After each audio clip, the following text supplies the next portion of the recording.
Welcome, ladies and gentlemen, to the World of Wrestling podcast. Here today to discuss about the WWE Smackdown December 19th, 2025 review. Jeez. Where's to start with this fuckaka show?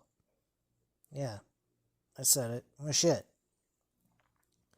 This show sucked. 2 hours of absolutely nothing.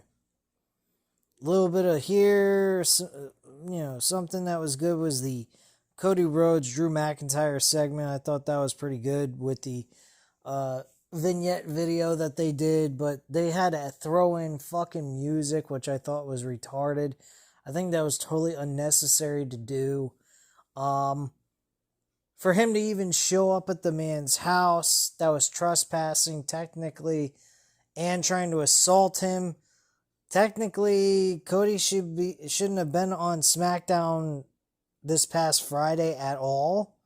If they were really trying to follow a true storyline, he should have been apprehended, arrested, and put in jail for a while.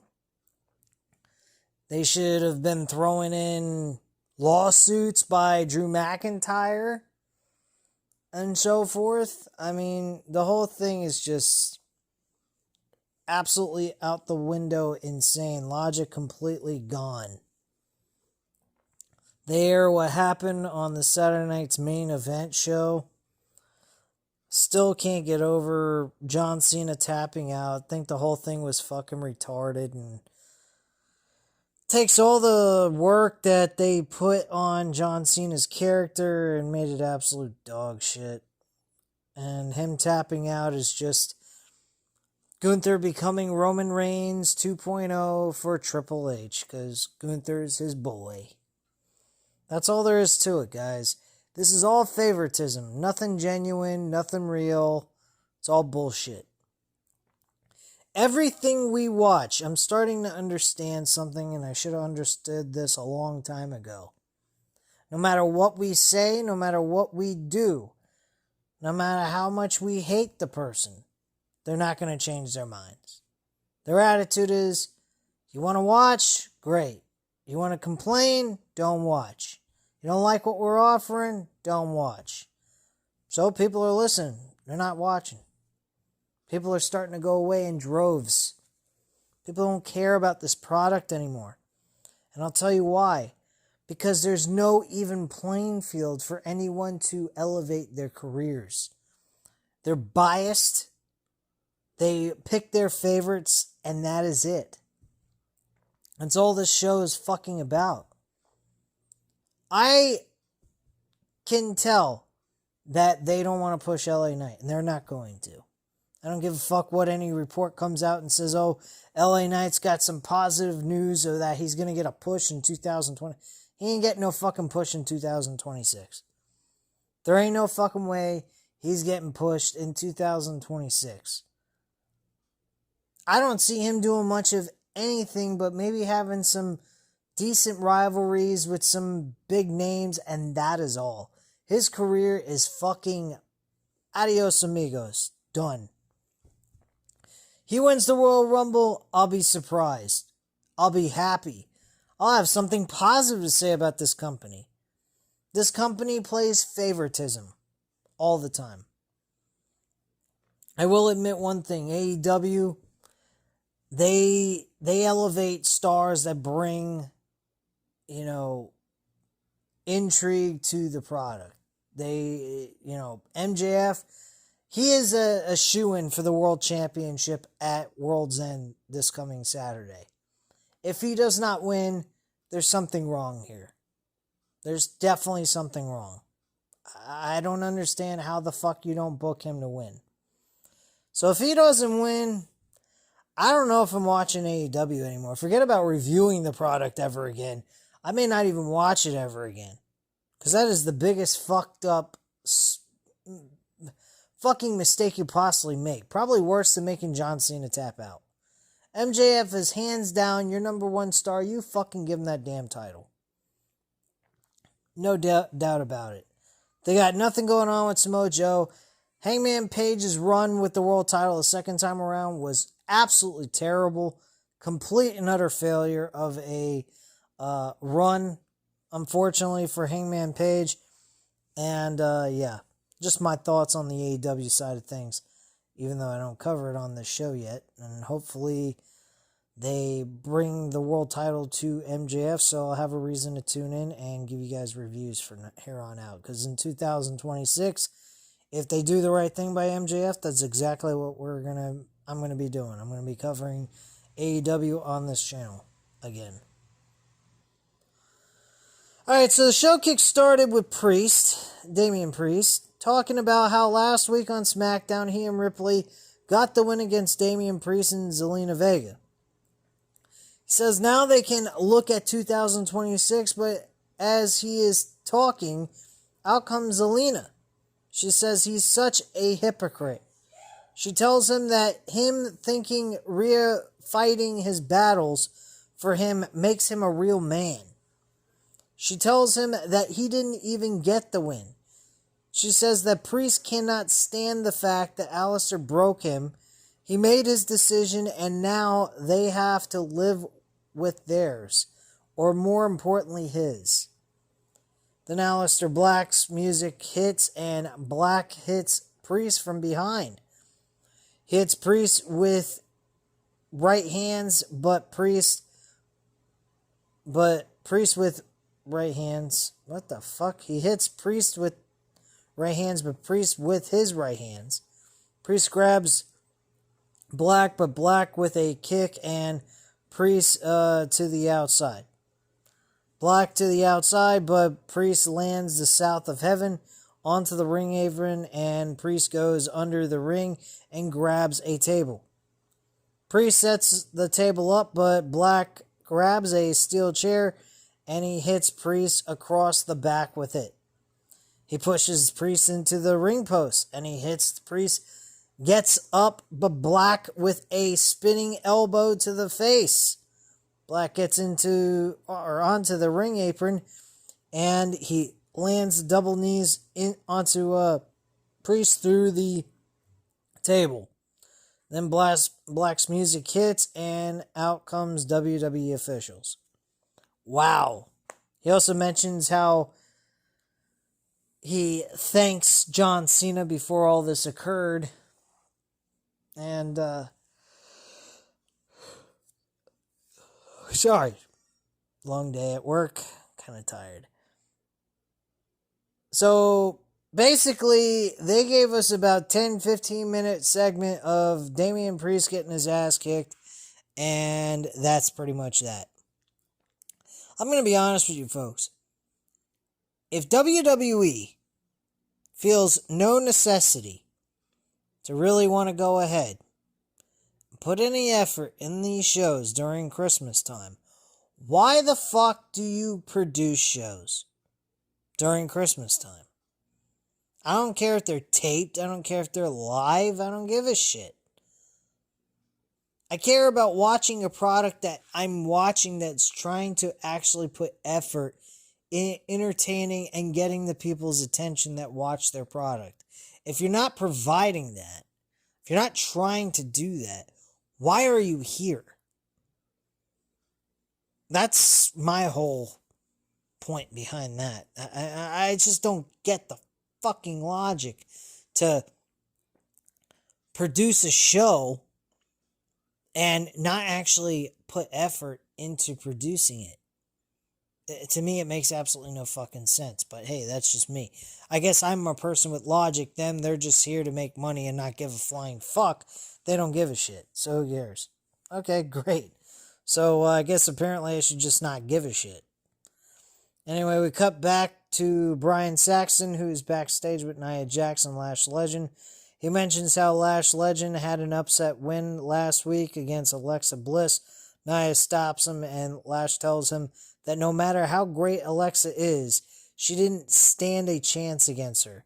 She says she was whipping her across the ring. And now that they are done with Alexa and Charlotte, they are moving on. Nia says, and after they are done with the Kabuki Warriors, they will slide into the Tag Team Championship match and become the champions. Bryan tells them that Rhea and Riho have a title shot. They tell him that it's about the irresistible force and the bogey bully. Okay. So we have two heels going at it. Not to mention, we also have two heels going at it later on. I think immediately after this match, Kabuki Warriors went up against Lash Legend and Nia Jax. This went to a no contest, obviously. No.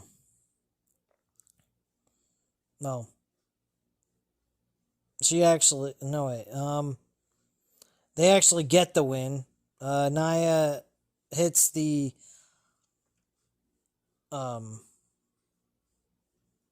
that move she does where she's in the corner and she lands on top of her opponent's chest with her ass.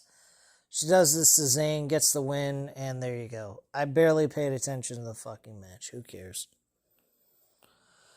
Alright, so after the match is over, we hear a theme of Alexa Bliss, and out she comes with Charlotte Flair. Nia runs towards Flair, but Flair moves out of the way, and Nia spears the ring post. Alexa with kicks onto Lash. Alexa and Flair double team Lash, and Alexa climbs the top rope, but Nia drags Lash to the outside of the ring.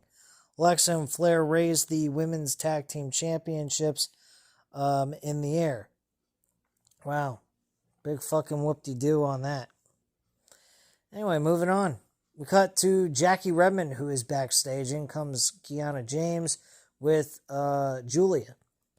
James tells her if she wants to talk to her client, she has to talk to her first. Jackie apologizes and says she normally does not do this show.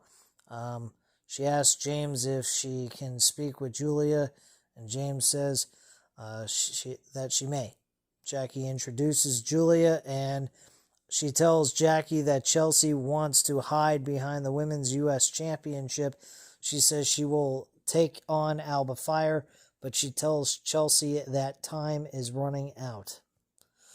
What the fuck kind of shit is... Just reading this back, after sitting through this shit and watching it during the weekend and then covering it here today, I'm already getting pissed off about it.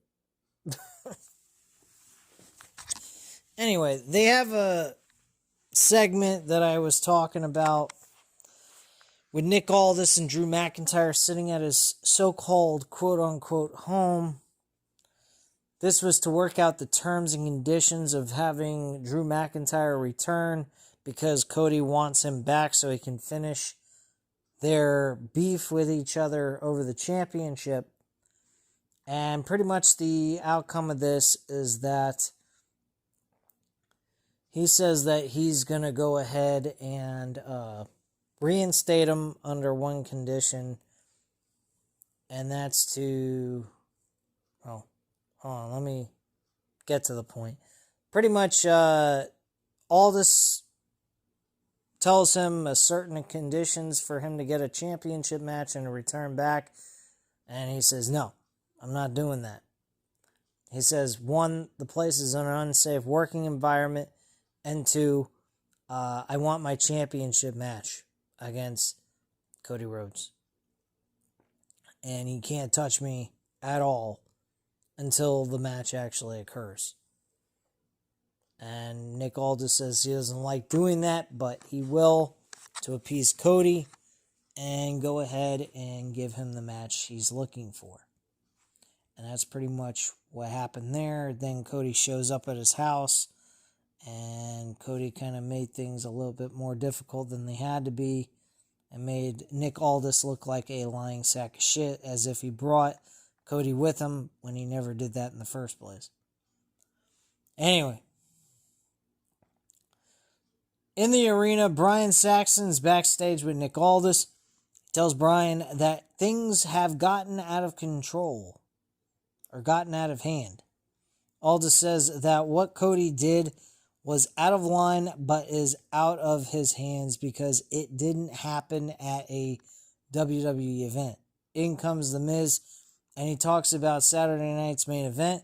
He says that he who shouldn't be named ruined it, and he wants a match against him. Aldis asks him if it's against Carmelo Hayes. Miz says no, but he would like a match against him at some point. Aldis says he knows he means Joe Hen, but Miz stops him and tells him not to say his name. Because if he says his name, Joe Henry's going to appear. This is the gimmick they're going to go with Joe Henry. This shit is going to suck.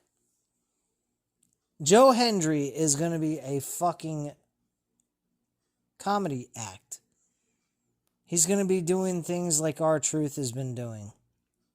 And Joe Hendry is going to go from a TNA sensation, turned his career around, became a nothing into a something through doing things on his own to get himself over. He got the push. He was turned into a world champion at one point, and he actually wrestled with top tier names in TNA. Now he's over in WWE side of things, and it looks to me like he's going to become a fucking joke. And it's all about him appearing when his name is called. Yeah, I'm not really keen on this. Really sucks. Anyway, he tells Aldis that he wants a match against him next week. Aldis says that is a good idea. He will give Ava a call and speak to her about it.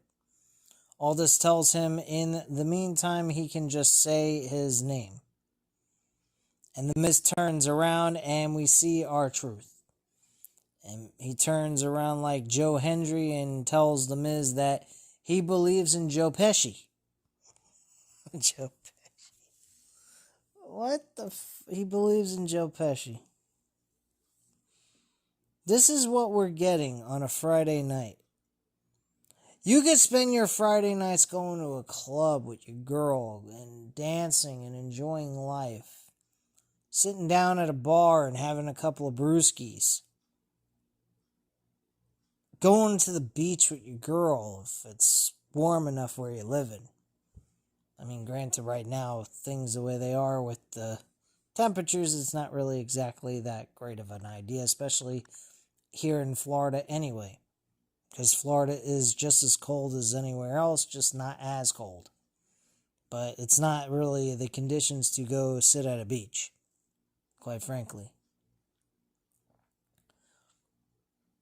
Anyway, this show's just, you're asking for people to tune into your product, yet you're giving them nothing to really get intrigued by. There's no excitement. There's nothing here. After R-Truth says he believes in Joe Pesci, Miz looks at him and walks away. Exactly the thing I would do. Then R-Truth tells Aldis that Miz is just mad because he saw his British balls. Yeah. Okay. Anyway, Julia went up against Alba Fire. Obviously, we know who won that match. Julia won. And no one cares. The U.S. Championship in the mid-card division for the women is crap. 100%. The IC Championship seems to have more value in the mid-card division for women than the U.S. Championship does. Either way, it's pretty shit. Hopefully and eventually we see Becky Lynch come back and take back the IC Championship, because this shit with Maxine Dupree, I mean, I see improvement by her. I give her a lot of credit, but I think WWE creatively put her in a losing battle where you'll get a run with the championship, but it's not going to have the same kind of meaning if it was actually being successful. And people are not going to care, even though you're the champion. My attitude is, if you're going to put someone in that situation, don't. Just make them improve and earn their way to that. Not just give them the damn title and have them earn their way to it when they already got it. That's absolutely fucking dumb. Anyway, Chelsea and Julia argue, but Chelsea begins to walk away. And that's all there is to it. Next up, we had Wyatt Six video airs, and Uncle Howdy talks about Solo. He says that the truth lies beneath the surface, and this image he portrays will catapult his family into a whole new world. Holy fuck. I love Bo Dallas. I think this new character with the Uncle Howdy has been, I think it's innovative. It's helped him have a larger than life kind of character. But my God, they're doing nothing with it. They're not helping advance it. They're not getting to the point. They have tag team gold that they're not defending. They're not doing shit with those tag team titles. And this is a tag team division. Sure. Tag team division, my ass. It's crap. Anyway, back at ringside, Cody comes out. He cuts a promo. He says he went to Drew McIntyre's home and things got physical. Yeah, got physical, yet you're not in jail. You weren't arrested. You were separated, which to me makes absolutely no fucking sense. And so on and so forth. I don't know. But Drew says the WWE is an unsafe working environment. He says that they are unsafe. They are unsafe working environment. Cody says Drew was surrounded by MMA stars, athletes, and he asked him what would be safe working environment for him. If he worked at Staples? Yeah. Fucking creative right there. Work at Staples. I don't know. Maybe you attacking him in his own personal vehicle for no fucking reason at all at one moment might consider it to be an unsafe work environment. But then again, Drew McIntyre kind of created his own monster by putting Cody Rhodes' skull through a fucking bottom portion of an announcing booth. So I guess that kind of evens things out a bit. Not to mention attacking him by where his family stays in his tour bus when he's traveling around and they come with him.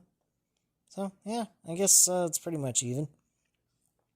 Shouldn't Cody have the right to say this is an unsafe working environment for him?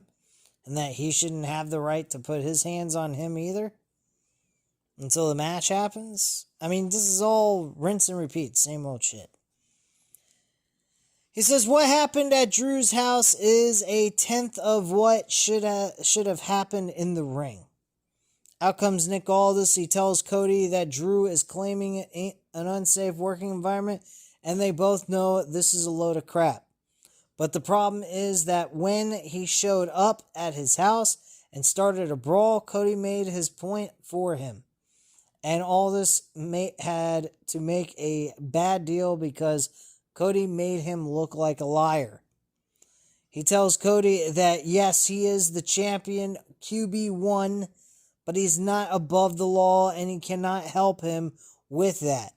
He tells Cody that he should have trusted him to get this through the finish line, and now if Drew comes back, pays the fine, and makes a public apology, Cody will not be able to lay a finger on Drew McIntyre when he returns. Cody tells Nick of or what, and Aldis says he will have to strip him of the WWE Championship. Cody says he can guarantee him that he will not touch Drew McIntyre, but in the spirit of all these demands, he tells Nick that he feels like Nick forgot who he is talking to.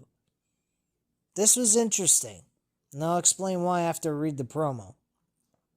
To ask their mutual friend Wade Barrett, ask Marty on the camera, Nick says Cody is the one who sent the tweet and changed the game. He is a 2-time Royal Rumble winner. He is the King of the Ring winner. He unseated Roman Reigns, and he defeated the greatest of all time, John Cena, for the championship. Cody says he is QB1, damn it. And as long as he has the title, he is the law. He tells Aldis, his friend, that while he is holding the title, he doesn't work for him. He works for the fans, and Nick Aldis, as his friend, he works for him. Cody drops the microphone and leaves. Now, we get to a point where Cody is saying he's above the law. He is the law. So whatever law he thinks is right, that's the law. That's not coming from a babyface champion. I'm sorry to break it to you guys. Then also telling Nick Aldis that he works for him? Very, very, very interesting stuff. I gotta say, and I don't think I've heard a couple of reviews on Smackdown this today while I was working, because I'll listen to reviews while I'm doing my work, because my work doesn't involve talking on the phone.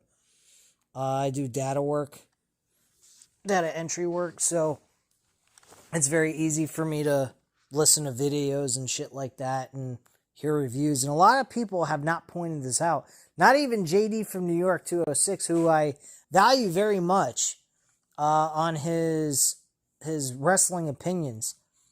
But none of them said this.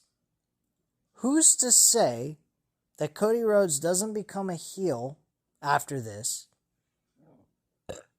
and goes one-on-one with Nick Aldis at WrestleMania?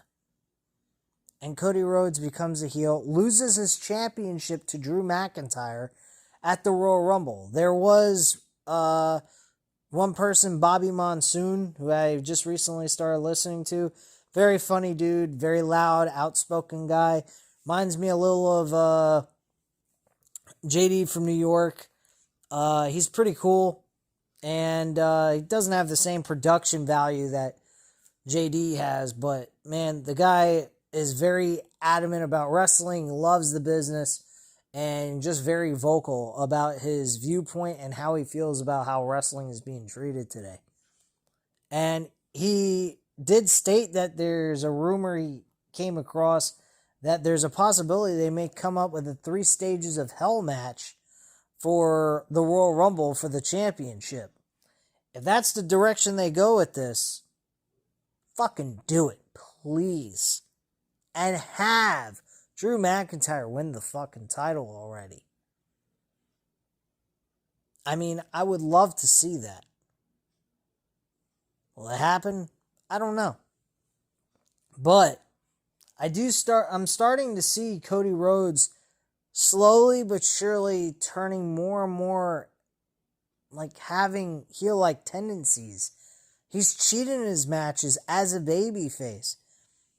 You know, using championship belts and all kinds of other shit. I mean, I don't know. I really don't. I think that we might see a heel turn by Cody Rhodes. But anyway, let's move on. We cut to Dragunov and Carmelo Hayes, who are backstage. Ilya Dragunov thanks Hayes for what he did to him last week. Hayes tells him not to mention it. He tells him that DIY cost him his match and he doesn't jump people from behind. Dragunov tells him he doesn't jump people from behind anymore. In comes Fraxium and they wish them good luck for their match against DIY. Axiom says DIY stole his mask and he wants them back for that. Okay. Okay, whatever. DIY versus Dragunov and Carmelo Hayes. Decent matchup, fun little thing. Carmelo Hayes gets the W for his team, and they walk away with the victory. We cut to Jackie Redmond, who is backstage with Alexa Bliss and Charlotte Flair. Bliss tells her that the message they sent to Nia Jax and Lash Legend is that if you look too far into the future, you tend to forget who is standing right in front of you. She says Rhea and Io have a tag team championship match, and while Nia and Lash think they are next in line, Flair says, but they aren't. They are in their way. Alexis says, whoever wins, they will be waiting. Jackie thanks them and leaves, and in comes Jade Cargill. They look at Jade and they walk away. As Jade begins to walk, Jackie stops her. She asks Jade if there is anything she has to say for attacking Minchin last week on Smackdown. Jade tells her it's okay, it is the season, and she will say something nice. She says she was shocked to see Minchin get back up after she got knocked down. She tells Jackie that her and the rest will take these L's. She's the big on charity, and she will give Minchin some spotlight. After that, she will knock her lights out. Minchin comes from behind, and she hits Jade with a kendo stick, and comes WWE Security and B-Fab as B-Fab grabs her, and they leave the scene. Next, we had the main event. It's for the WWE Tag Team titles. Dexter Lumis and Joe Gacy from the Wyatt Six going up against JC Mateo and Tongaloa. Tamatonga, I think, is out with injuries, so that's the reason why he wasn't in this match. This ended up being a no contest, and the show ended with a fucking brawl.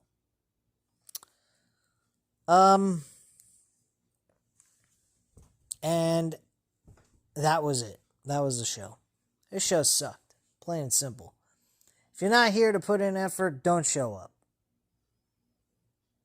That's all I have to say. This is a situation where if you're not gonna show up, if you're not gonna try to give us an effort put into the show, don't even show up. This company did not show up Friday night. I'm sure tonight they're not going to show up either. These are all tape shows. I'm going to be watching it tonight after the football game with the 49ers and Colts. I'll be watching the episode right afterwards. I won't have to worry about commercials or any of that nonsense. And I will give you guys a review on Monday Night Raw tomorrow, right after work and dinner, and let you guys know how I felt about the show. I'll probably feel like the show was shit. But hey, let's give them a shot, see what they have to offer. More likely it'll be crap anyway. But hey, what are you going to do? This is a channel where I talk about pro wrestling. This is the World of Wrestling channel. Whether I like it or I don't, I'm going to keep covering until it goes out of business. Because I got a gut feeling wrestling is going to be gone. I really do. I don't think there's going to be any more wrestling to talk about. I don't see either one of these products, AEW or WWE, being worth a continental shit. I don't know why people are spending all this money and bitching and complaining about the product then. You're spending a lot more money than what you used to spend. Just for Raw and Smackdown shows, you're spending tons of money. Because TKO is charging people out the wazoo because they're in $3 billion worth of debt. TKO. I got one question. If you're in $3 billion worth of debt, why are you buying out a business? Why are you buying the rights to own the business if you are in that much of debt? Where are you getting your money from? Like, this shit doesn't add up. It doesn't make any sense. They have the rights to UFC and the WWE. And they're in $3 billion worth of debt. Does anyone in the world know how to fucking budget money? Keep your costs down? Keep debt down? Like, my God. You're in business and you're in $3 billion worth of debt. That tells you something right there about your business. Your business sucks. Straight up. But anyway, guys, I don't know what else to tell you. This show sucked. They might as well not even shown up this past Friday, and they probably shouldn't even show up tonight to upload this video, this event for us that took place. Probably another shit show altogether. Who the fuck cares? It's wrestling. If you like wrestling, you're gonna follow it. If you can't stand sitting through it, don't blame you one single bit. I mean, there's many things to do outside of this shit. But I got a YouTube channel. I want to try to get it off the ground. It seemed like I get in spurts where I'm consistent. I get off the ground, then I kind of just fall right back down to shit again. But bottom line is, show sucked. And if you missed it, you didn't miss nothing. God bless you. You did a good job for yourself. Anyway, guys, at this time, you know what to do. Hit the like button if you like this video. Hit the subscribe button if you're not already subscribed to the channel, and leave a comment down below. I'll definitely get back to you on that. Thank you guys very much for watching, and have a great night, guys. Bye.